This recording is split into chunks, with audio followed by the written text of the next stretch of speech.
What's up, everybody, and welcome back to Fireside Giants. I'm your host, Anthony Rivardo, joined by my co-host, Alex Wilson. Today, we're going to talk about something a little bit controversial in the New York Giants news. Now, according to a report, the New York Giants have been extensively scouting Tennessee quarterback prospect Hendon Hooker. Now, why might the Giants be doing this, considering they're in deep negotiations with their franchise quarterback, Daniel Jones? Well, Hendon Hooker, coming off of an injury-riddled 2022 season, suffered a torn ACL, not expected to be a first or second round draft pick, but a mid-round pick with a lot of tools and traits that could potentially be developed into a starter one day.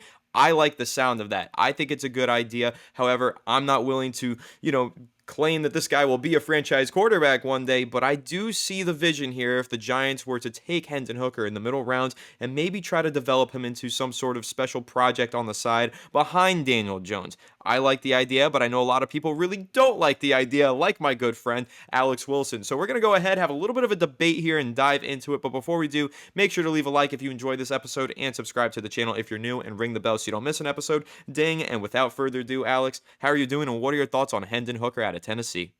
I was doing great, and now I'm kind of pissed off. Hendon Hooker out of Tennessee, look, was a great talent, is a great talent, but he's 25 years old. So you're looking at getting a player as a rookie, 25 years old, and he's not going to be starting immediately. Like, he cannot be a starter on day one. Coming out of Tennessee, they run a spread offense. You watch all of his film. He has a ton of time in the pocket. His receivers, Jalen Hyatt, burners downfield. He's got a ridiculous arm.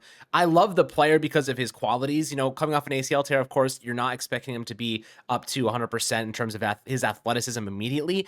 But if he slipped to the third round, I'd take a shot on him in the third round. Sure, develop him behind the scenes. He can be a good backup. Maybe if Daniel Jones doesn't pan out or he doesn't take the steps forward that we need to, you could have a transition guy there if need be. But again, I'd rather go with a player that can immediately help us than Hendon Hooker. If he falls into the second round, third round, and there's conversation like maybe the Giants should go in this direction, I wouldn't, because the Giants have a lot more needs than a backup quarterback. Everyone's saying that Daniel Jones is the guy. The reason they're extensively looking at Hendon Hooker is because it's smart objectively to be prepared for the worst case scenario, right? If Daniel Jones ends up leaving, if they end up failing to extend him and he goes to another team, you have to have alternatives on deck. Tyrod Taylor is not our starting quarterback moving forward. He is a backup for us. That is all he is.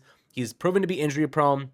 He cannot be trusted. If you go with a guy like Hendon Hooker and just reset the clock, maybe that's a sustainable practice. Maybe that's a sustainable strategy. But at the end of the day, I think Daniel Jones is our long-term guy here. I think that he gets extended. I think they want him back, obviously, if he manages to compound on the success and development he experienced last year. We're in a good spot. I think that's really what's going on here. I trust Mike Kafka. I trust Brian Dable and Shea Tierney to get the job done with him and continue to, really round out his skill set and iron out a lot of those weaknesses. But Hendon Hooker, third round, second round picks, those are starting level players a lot of times. You can get corners, you can get starting linebackers in the third round, you can get starting guards in the third round. These are positions that can immediately impact this team. While I like Hendon Hooker, great player, I am not on board for spending, even a second round, third round pick on him because we just don't need him right now, and he's not going to start anytime soon. Okay, you're not on board with it, but let me see if I can try to convince you. Now, a couple things that I do need to mention, though. Tennessee quarterback Hendon Hooker, he hasn't only met extensively with the Giants, he's met extensively with 4 other teams, including the Raiders, Panthers, Saints, and Cowboys. So a couple teams there that don't need a quarterback, the Giants and the Cowboys being the two. However, the rest of them are in the market for quarterbacks, and I do think it's interesting that a player like this is generating so much interest around the league. So the Giants aren't alone. There is a little bit of a market for him. So, like you're mentioning, Alex, in those middle rounds where they could maybe spend that pick on a corner or a linebacker, there's a market for Hendon Hooker. So if they want him, they might have to just spend the pick on him in order to beat out the other teams waiting for him to fall into their lap. So keep that in mind.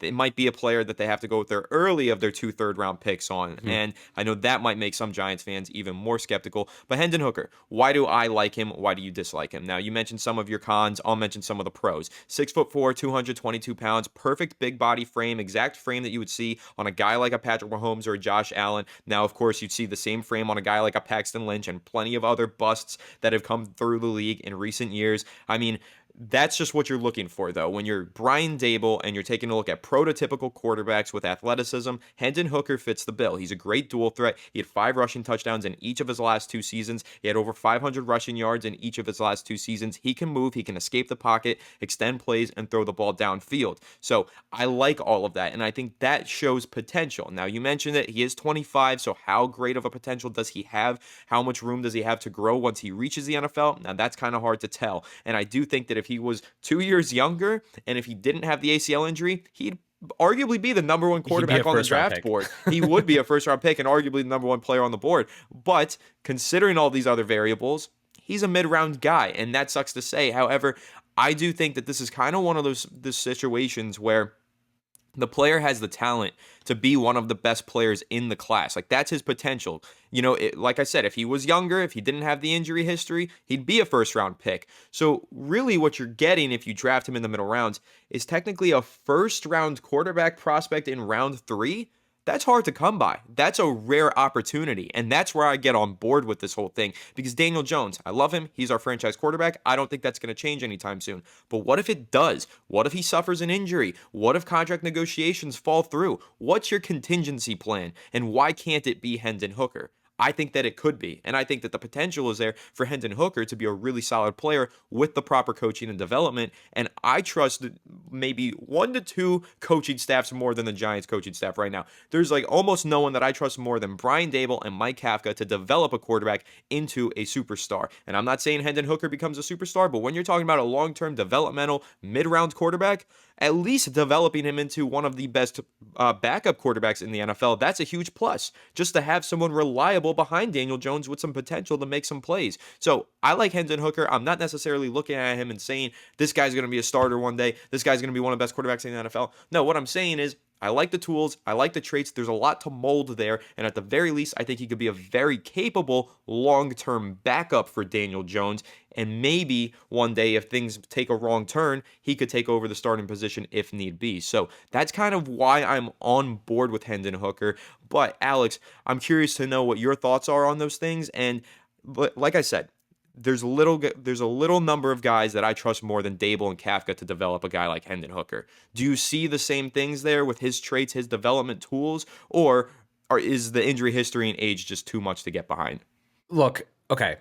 If Daniel Jones doesn't pan out, we extend him, things don't go the way that we think, we're still probably committing him to a guaranteed 3 years, right? I think 2 years minimum, 3 years, like we're going the length of the contract if we do commit to him. And if he even plays at the same level as last season, we can win football that way if we have better receivers, if we have a better defense, good running game, better offensive line, and continues to develop these things around him. He can be a very competent player. So by the time the Giants end up moving on from Daniel Jones in this theoretical scenario, Hendon Hooker's 28 years old.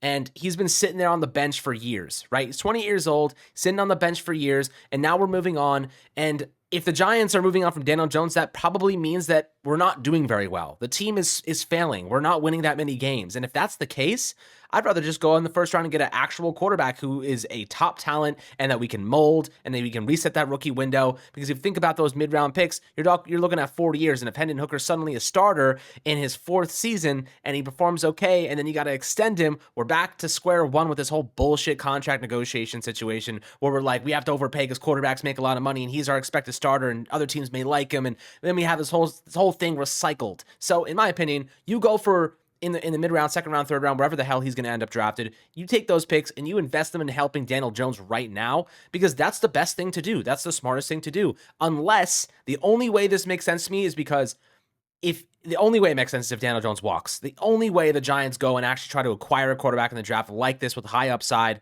he's a little bit older, but he can start right away. Developmental project that can operate an offense and they can be a little bit more explosive and make some big plays happen and make the mistakes that the coaching staff is willing to accept. In that case, sure, I'd go in that direction because it's a 3rd round pick. Maybe you trade back in the 2nd round and still get him. I think that there's value to that, but with the way that the coaching staff is speaking, with the way that the beat reporters are reporting, Daniel Jones is going to be back. So what is the purpose of Hendon Hooker in this entire scenario, if not just a backup scenario? He's a backup. He's an alternative. He's a supplement. He is a stopgap. He is not supposed to be starting next year. I think he's more of a developmental project. I'd have him rather sit on the bench behind maybe a different team that's like unsure about their quarterback situation. Maybe if I was the Jets, I would draft him and have him sit behind a quarterback that you acquire. But what's the problem with having a really good backup quarterback? I think that's something that a lot of fans don't realize. It's really important. Hendon Hooker can be a very solid backup quarterback with high-end potential.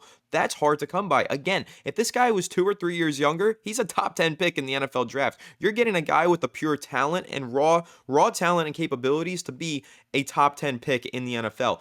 But because of, confounding variables, other factors, he's going to be a mid-round pick. Why would you not want that guy as your backup quarterback? Because who knows? Maybe Daniel Jones goes down with an injury in the second year of his mega extension contract. Who steps in? Tyrod Taylor? No, I'd much rather have a young guy with some potential to maybe make some plays and push this team through the playoffs like Hendon Hooker if you develop him right. So I know that it's like, okay, Daniel Jones, by the time the contract expires, then, of course, also Hendon Hooker's contract would be expiring and he'd be like 28, 29 years old. I think this guy might even be older than Daniel Jones or around the same age, which is crazy enough to say. But again, if this guy was 2 years younger, we wouldn't even be having this conversation because the Giants wouldn't even be close to being able to draft him. So I just look at it and I'm like, if you see this guy sitting on the board in the middle rounds, imagine he's there in the 5th round. Like, how do you not do it? How do you not take this guy when he has that kind of potential? And again, look at some of these quarterbacks around the league who get injured and then the whole team just gets derailed and their season is over, right? Well, maybe if you have a guy like Hendon Hooker developing behind Daniel Jones, you don't have that problem. He steps in if Daniel Jones gets injured, he takes over, and the Giants continue to win games. So I think there's a lot of value in that, but I don't know, Alex, what are your thoughts on that? Just maybe looking at this as ensuring that you get a very solid and developmental backup quarterback. Look, in theory, that makes sense, having a good backup quarterback like that, but the reality is simple, right? If he's coming in to fill in for Daniel Jones, and that's because Daniel Jones is starting, Hendon Hooker's never had any NFL experience. Are we expecting him to be great right off the bat with no NFL experience? In addition to that, how many teams roll into the Super Bowl with backup quarterbacks? Look what happened to Brock Purdy. You know what I mean? Like, he's a good player. He was a lot better than anyone anticipated. He probably played better than 99% of backups would in that scenario.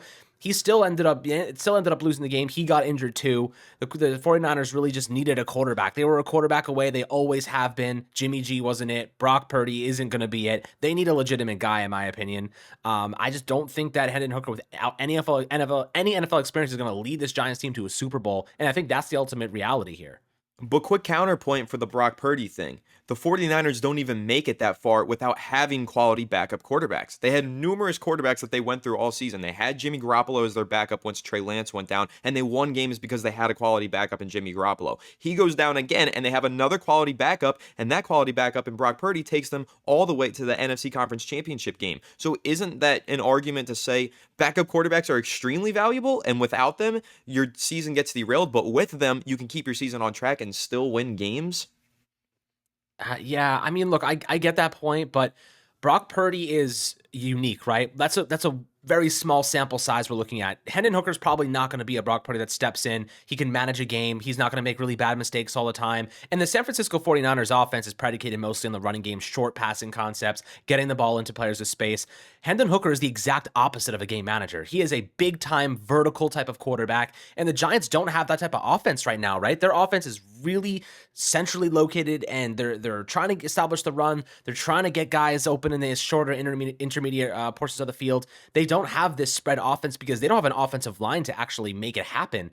In my opinion, you take that 3rd round pick and you invest it in a high upside guard who may be a really good pass blocker and allow the Giants to get there. And then Daniel Jones can maximize his offense and maximize his arm talent, because right now, Hendon Hooker is going to sit on the bench for years. You're really hoping Daniel Jones gets injured so he can even have an opportunity. That's really the take. And ultimately, like, you could use that pick now to help Daniel Jones, help the guy that's healthy, help the guy we're just about to pay. And I think that's ultimately like the end all be all of the situation. Is like Hendon Hooker, while I do think he's a great prospect, could develop into something special, we're not going to see him touch the field unless Daniel Jones gets injured or he doesn't pan out 3 years down the road. And by that time, you could have a guard developed. really get, or a cornerback or another player developed over 3 years that's a legitimate starter and contributing and making an impact. And I think that's really where I would kind of reside in my take. I think that's a fair argument to make, is that the asset could be better spent elsewhere. But if you're the New York Giants with a surplus of picks, they're projected to have 11 once they get their comp picks in for this offseason. I mean, does it hurt to take a flyer on one of those extra picks? Like, if you're talking about a compensatory pick, right? That's just free. That's like house money, right? You're just playing with that. You get that for free. Some free agents got signed last offseason. Now you just have a free pick at the bottom of the third round. Okay, why not just take a flyer on a backup quarterback with that? You see what I'm saying? Like, I don't think you're making that much of an investment with a free pick there. It's not like it's the pick from the Kadarius Toney trade, right? If you're using that pick, I mean, you sacrifice Kadarius Toney in order to get that third round pick and then some extra change. So that you might want to invest in an immediate impact starter. That I understand. But if you're talking about just a compensatory late third or a fourth round pick and Hendon Hooker's on the board, well, you didn't have that pick to begin with. You might as well just spend it on a high potential quarterback. And again, I know high potential is kind of like a barrier to Hendon Hooker, because how high is a potential for a 25-year-old rookie coming off of an ACL injury? But again, I just keep coming back to the same premise that this kid is so talented. If he was 2 years younger, we wouldn't be having this conversation. And I think that creates a very rare and unique opportunity for the New York Giants and any of these teams that are looking into potentially investing in the backup quarterback position for a guy that they can develop in 1 to 2 years to maybe take over a starting role. And I think that's where Hendon Hooker fits a really unique bill. And I will say another thing that I do disagree with you, Alex, is that I don't view Hendon Hooker as a guy who can't be a game manager, because when you look at game managers, I think, okay, maybe not throwing the most touchdown passes, but definitely not throwing a lot of interceptions. Hendon Hooker threw 5 total interceptions across 24 games the last 2 years. The dude barely ever put the ball in harm's way. And another thing to that point, he wasn't necessarily an off the script big play manager. He was kind of a game manager in the sense that the offense that Tennessee runs has a lot of manufactured touches. They really open things up for him. He doesn't, and that's also a con here. Okay, it's a two-edged sword, because when you look at Hendon Hooker, he wasn't really asked to go through progressions, make reads, and have any sort of pro-style offense experience during college. So again, he needs at least a year to adjust to the NFL game. That's another con. And when you look at that, how does he fit into the Giants offense? That does require you to go through progressions and reads. But the other side of that coin is the fact that if the Giants were to put him in there as a backup and not ask him to do much except throw screen passes and make a big shot downfield here and there, he might be able to find success in that way as a backup quarterback while he develops the rest of those skills. And again, there's no quarterback coach / head coach that I trust more to develop those skills than Brian Daboll. So again, I don't know. What do you think of the idea of pairing a guy like this with a Brian Daboll and just giving him a little side project opposite of Daniel Jones to be his really capable backup or maybe eventual replacement? Yeah, I mean, the thing is, I don't want to go into this contract with Daniel Jones hoping we need to replace him. That's kind of like where I get very standoffish on the whole concept of drafting a quarterback that's developmental and maybe too old, or the upside's limited because of the age, and eventually the wheels will fall off, and the ACL, and the fact that he comes from a very specific system that is not ready to translate to the NFL right now. He's going to require years of time. He's like, I don't even know a comparison. Some people say Desmond Ridder, but I don't think that's a great comparison for him. I think that Hendon Hooker has a lot better arm, a lot better, physical traits. I'll give you a good one. I just saw this on the Draft Network. Geno Smith. Think about how long it took for him to come into his own in the NFL. Better arm than him, though. He does have a better arm than Geno Smith, but similar guys who really needed the time to sit and get all that experience. I mean, Geno Smith isn't he 30 years old now, and he's finally developed into something decent. So I don't know. I kind of like that comparison. And how much does that hurt you to have a guy like a Geno Smith-esque player developing behind your starting quarterback? I mean, it also, like, what's the point, though? Like, Geno Smith went to 4 or 5 different teams where he landed in the right spot, had tons of NFL experience and opportunities. Hendon Hooker's not going to touch an NFL field unless Daniel Jones, something happens to him. And that's where I'm like, if he was walking into a situation right now where he could compete, battle it out, get reps, then I'd be like, okay, like I'd be fine spending a third or late second round pick on him. But for the time being, he has nowhere to go. Like, he is sitting behind Daniel Jones. He's learning, he's developing, he's learning this Giants offense, and you're hoping to God Daniel Jones doesn't get hurt. I see the benefit to it. I really do. But I think that those draft picks, because he's probably going to be a second round pick, a late second round pick, if we're being honest, I think those picks right there are really valuable. You find guys that could start immediately and impact this team now with Daniel Jones under helm, could help this offense. You look at some of the receivers on the board right now. The Tank Dell could be an option in the second round. There are plenty of guys who could step up and really make an impact as an immediate starter for this Giants team. Linebackers, there's tons of linebackers. You can go get a running back if Saquon Barkley walks, a starting running back to help us right now. They're saying Bijan could end up in the second round. Who knows if the Giants go that route? There's like so many opportunities that help this team immediately. And we need those second and third round picks to build our foundation. I just don't see the backup quarterback position as a foundational building block. I see it more as a last resort. And backup quarterbacks don't win championships unless you're Nick Foles and it's a miracle. You know what I mean? Like you just somehow go parabolic in the postseason. It doesn't happen. So hoping Hendon Hooker pans out is a massive risk. The probability of him doing anything is probably less, like winning a playoff game in his whole career, probably less than 5%, given the fact that he's older and all these variables are against him. The Giants would have to be like going into the playoffs and Daniel Jones got injured for him to actually have that opportunity to start a playoff game. I just think we just need help now. And I think every year quarterbacks come out like this. Malik Willis last year, Hendon Hooker this year. There's always players that have high ups. I think Hendon Hooker's more refined for what it's worth, a lot more refined. I think he's a lot more developed. But I do think that every year there's players like this at high upside, maybe coming off injury, maybe a little bit raw as a prospect, maybe only scheme specific orientation. And you need time to develop these guys. And the fact of the matter is, if Daniel Jones was like in his third year and struggling, I'd be like, okay, this is a good idea. Like, go get Hendon Hooker, let him develop, let him compete with Daniel Jones. But the fact that we're about to extend Daniel Jones means he's our guy. He is our primary dude. We expect him to continue playing well and expect him to continue performing. So drafting a backup in the second round, you might as well go for like a late round pick like a Brock Purdy who can just do the job and not have a ton of athletic upside, because ultimately, like, what do we need it for if he's not going to be our primary guy? I'd rather, if Daniel Jones doesn't pan out, I'd rather go and get a quarterback in the draft in the future, and then use that kind of method, and if we're not doing so well because DJ struggles or he gets injured or something like that, and then draft a quarterback. I'm more kind of on the boat of that method. But for now, I think all those first 3 rounds, those draft picks are essential to building this team right now. I don't think investing in a backup quarterback is necessarily going to be the best investment, because he's not going to help. He's not going to do anything for this team, and that's ultimately where I kind of draw the line. Yeah, and I can't say that I necessarily disagree with you, but I will say I want the Giants to invest these assets into win now guys, instant impact players. Like if there's a receiver in the third round who can be your kick returner from day one, like I want that. If there's a linebacker you think can start in the middle of your defense day one in the third round, I want that. But if the Giants were to draft Hendon Hooker, would I be all up in arms about it? Absolutely not. Would you be, Alex, if the Giants actually went this route? Like, not saying whether or not you would go this route, but let's say that the Giants do it. They draft Hendon Hooker in the second or third round. Are you upset? Are you flailing your arms? Or are you like, okay, let's see what happens? I'm not going to be like overly upset. I'm like, I get it. I get why they did it. It really depends how this Daniel Jones thing unfolds for what it's worth. But let's say they sign him to an extension and all is good in the world. And we're all like, okay, like we know our quarterback is, we know what to expect. And they draft Hendon Hooker anyway in the third round. I'd be like, all right, you know what? Like, I trust Brian Dable. I trust Joe Shane. I think that's like, I can live with the decision. I just don't think that I would be my preference. It wouldn't be my preference, but if they did it, they had a good reason to do it.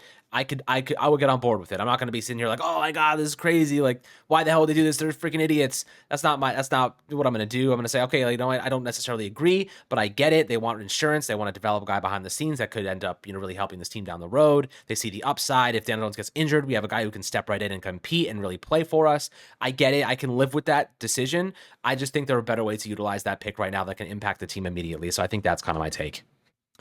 You know what? I respect that take, and I think a lot of people won't respect that take. You're saying that you wouldn't be all up in arms. Some people would absolutely be all up in arms here, but I wouldn't be. I actually would like to see the Giants maybe take this flyer on Hendon Hooker in the middle rounds. Again, it depends. Second round, too rich. You can get an instant impact player there. Look at Xavier McKinney and some of the other guys that the Giants have drafted in round 2 in recent years. You got to invest that second round pick into somebody who can step in and play day one.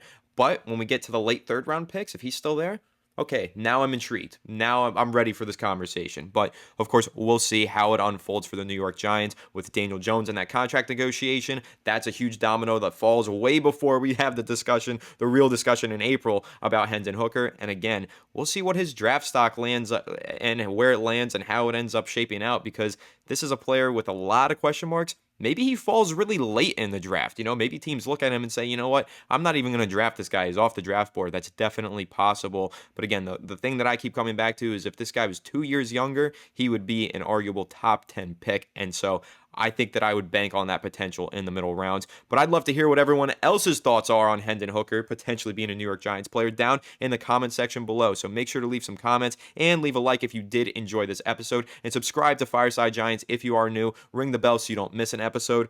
Bing. We'll catch you all in the next one. Have a good one. And let's go Giants.